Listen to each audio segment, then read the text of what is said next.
It's a very beautiful sword. It's a piece of artwork. It's not just a sword. It is. I mean, this jumps over military. I mean, his service is certainly important. Service in Mexico is very rare. To actually have fought in Mexico is very rare. The 2nd Pennsylvania Infantry, which he was a part of, was one of the regiments that was very combat tested in Mexico. And this was given to him as a token of appreciation by his men. It's made, we don't know who it's made by. It's not stamped, but it's either Schuyler Harleen Graham, Ames, or it could even be Tiffany. Tiffany Really? was in business in 1837. So there's a chance it could have a tie to Tiffany, but this is silver. It's silver, you know, like, it's not, we don't know if it's sterling because it's not marked. They weren't marked at that point in time yet. But this is all hand done, and this is where it becomes artwork. It's just beautiful, the repoussé, the casting, the detail. American craftsmen were starting to emerge to be world-class craftsmen, as was our country in the late 1830s and 40s. So this is a real example of that kind of work. Plus, it's in its original case. This is a presentation case.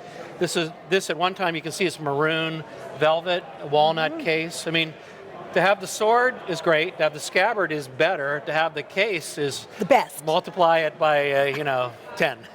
So did he get it just because he was the paymaster? Well, his men it was given by resolution. Is that correct? That's what it says on it. Yeah. So these militia companies had meetings, and they had little governments within themselves. So they passed a resolution that they were going to honor him with a presentation sword, and for the action that was before Mexico City.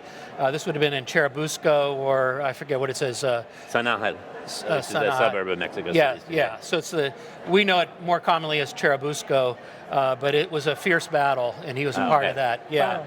So his company decided to give him this token of their esteem, and he probably never wore it. There's no signs he ever wore it. He put it away. The case is not bumped, nicked, dented, bashed, worn for Halloween. It's in pristine condition. It's pristine, yeah. Now, if this were to go at auction or...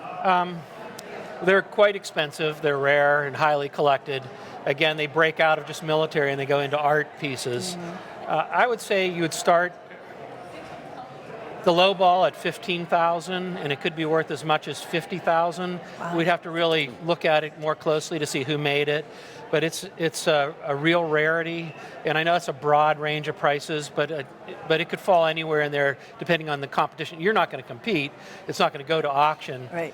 So I would actually go towards the higher end, looking at $30,000 to $40,000 on Wow. that. Yeah. Did you have any idea it was worth that? No, I was thinking quite a bit lower. You may have to Or in the defend 5 to yourself 10. going, Oh no! There you go. 5 to 10, you'd have people chasing you down the There you street. go.